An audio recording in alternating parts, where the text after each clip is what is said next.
So as y'all can see, it's a regular work morning for me. I'm not traveling and I'm not working from home, so that just means I'm going in the office. So I thought it would just be the perfect opportunity to answer some questions that I'm always asked from friends and family. One of the most common asked questions is, why did I become a mechanical engineer?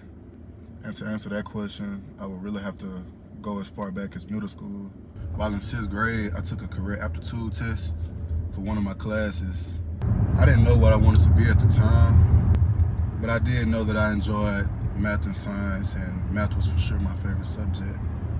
So I was excited to see what the aptitude test would say, and lo and behold, it did say engineering as some of my options. It listed multiple versions of engineering and even architecture too. And so going through middle school, I did know that I wanted to look more into those two careers. Because I knew I wanted to be an engineer while I was in middle school, I did sign up for an engineering camp where I got to learn about what engineering consists of, how does the engineering design process work. We did multiple projects, we worked in groups as a team, and we actually got to stay for 2 weeks. And I can say me doing that camp at an early age really solidified me wanting to become an engineer. As I was getting ready to choose what high school I wanted to go to, there were a few things that were factors on what I chose. One was the location. The second thing was what school would have a good football program for me to play at. And then obviously I wanted to go to a school that could best prepare me for college. The school that stood out the most was my high school I went to. And the biggest factor was the fact that it had an engineering program in their curriculum. So it really just made sense for me to go there, learn about the engineering design process really early, participate in multiple engineering weeks. We visited multiple schools and met professors and visited their College of Engineering. We also had really good counselors that put me in the right position to also have internships in high school. I got to intern with scientists and learn more about the engineering design process. I also got to learn more about how scientists complete their research for different topics. Those scientists also gave me great life advice as far as how I should choose my college, what I should look for in an engineering program, and the importance of growing my network. So some quick advice for any high schoolers who know they want to be an engineer and want to create a path for themselves to have the best success going into college. For one, do your research. So what I mean by that is that there are multiple engineering lanes you can go in. So make sure you do your research, understand what each lane consists of, and figure out what's the best option for you. Because I played football, I really wanted to find a way to incorporate two things that I love, sports and engineering. And so I literally looked up engineering and sports. What popped up for me was biomedical engineering and mechanical engineering. And at the time, biomedical engineering was still very young. It was a fast growing lane, but it was still not as widespread as far as being majors at a college. But in the back of my mind, I was set on biomedical engineering and or mechanical engineering. At the time, biomedical engineering was described as a branch off of mechanical engineering. So I knew that even if a school didn't have biomedical engineering, I would choose mechanical engineering. And if the school did have biomedical engineering, I would just major in biomedical engineering. What made me choose my college, there were two big factors. For one, I wanted to go to a school with a great engineering program. And for two, I wanted to go to a school where I could play football as well. The one school that recruited me in football and had a great mechanical engineering program was the University of South Alabama, which you can see right here, I'm wearing the shirt. because of it checking 2 boxes off of my requirements list, I looked deeper into it. I got a chance to tour the school. I met the dean of students. I actually talked to some students. I also went on a football visit. Another reason why I chose the University of South Alabama is because I spent a lot of time in their College of Engineering throughout high school. They had a pretty much brand new College of Engineering, and I was familiar with some of the professors already. I had met a few of them while I was in high school, while participating in some of their engineering week programs, where they would allow us to come and visit and have college students participate with us in designing different things for different projects. All of these were great base programs that further pushed me to want to become a mechanical engineer and give me a great basis for me to start my college career as an engineering student.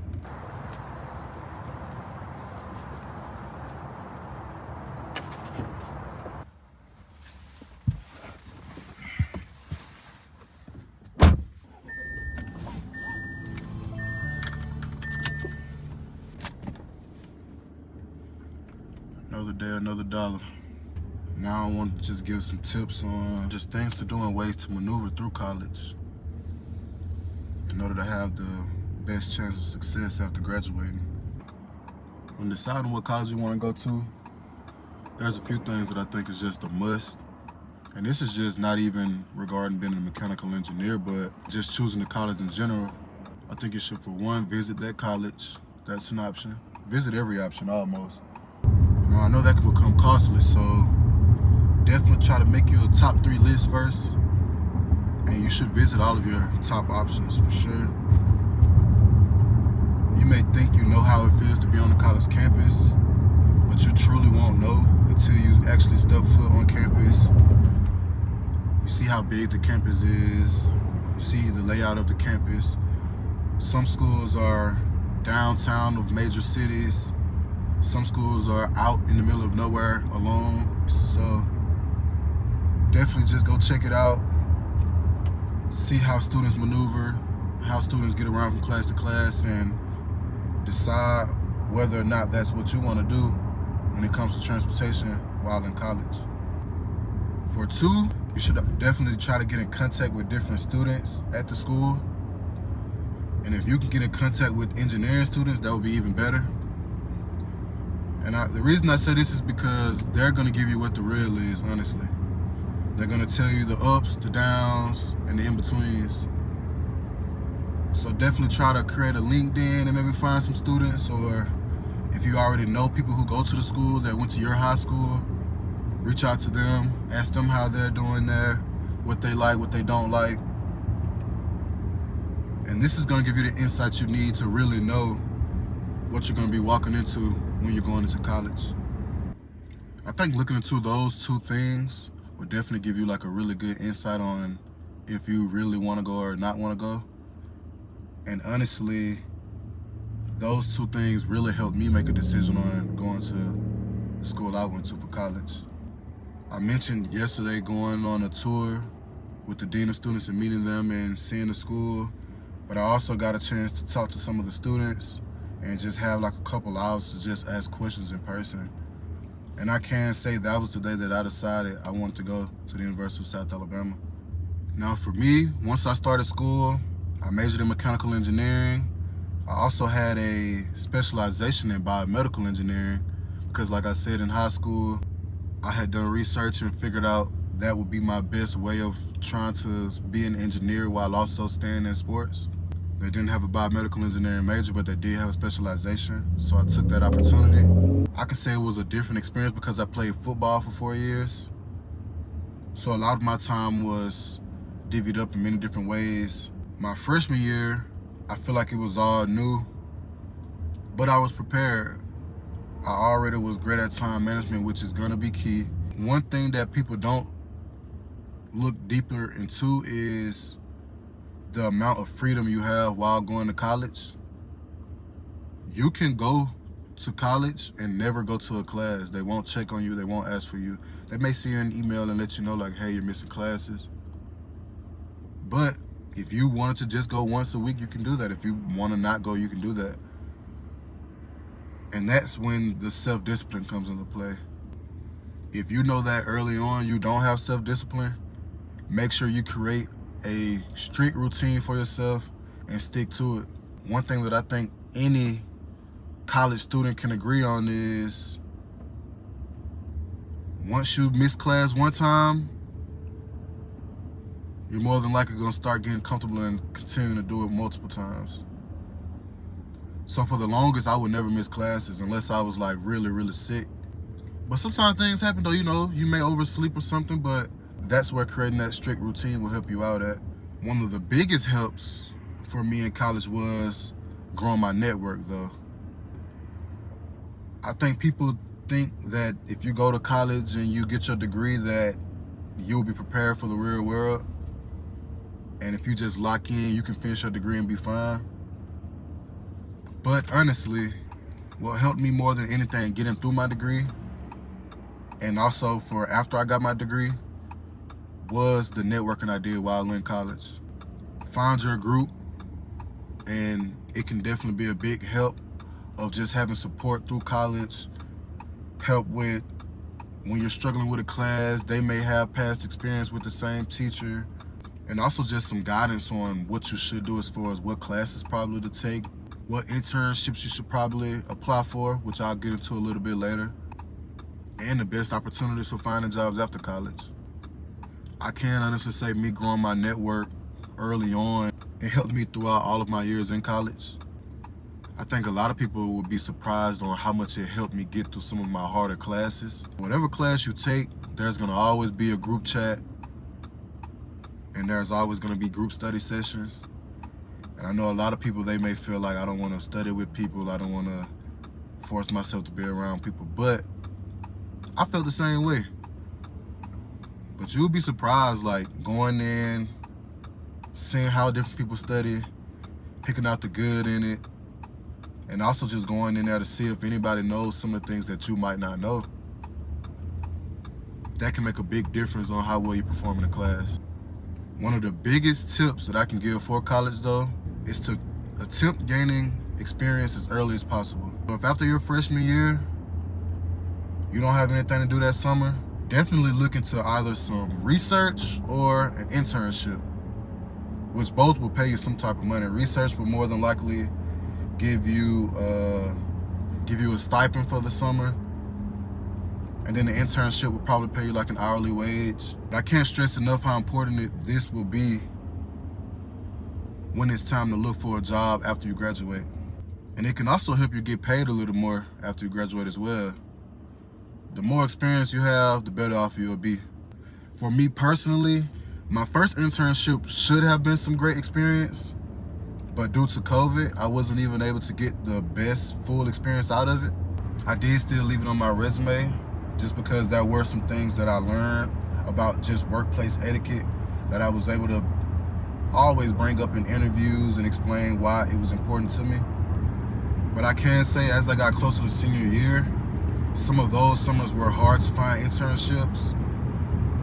I had to deal with COVID, and it seemed like even that next summer it was hard to kind of maneuver through some of that.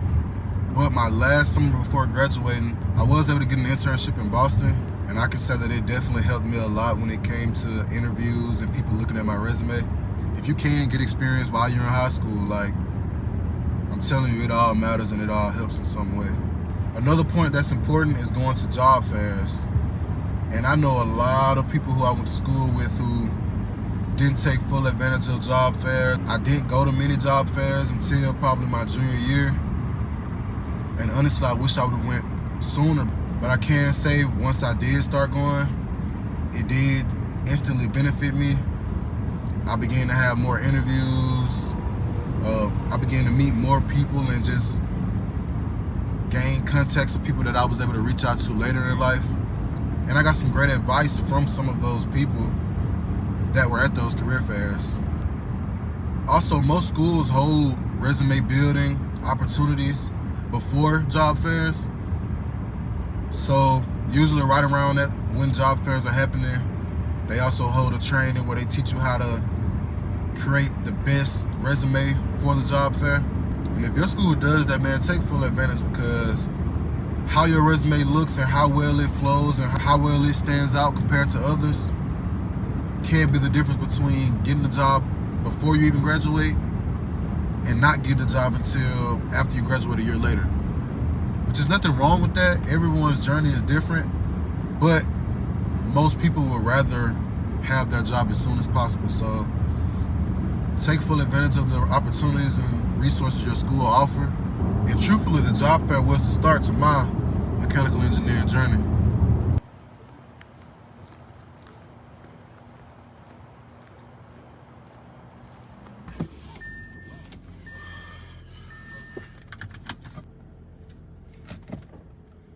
Getting a job straight out of college has definitely become more challenging than not these days, it seems. Nowadays, in the days of social media and AI, a lot of our applications we complete online are pre-vetted by AI before it even gets seen by an actual person. So if your resume doesn't have the keywords or the content that they set the AI to look for, it'll never actually get seen. But I've had my most success while at job fairs.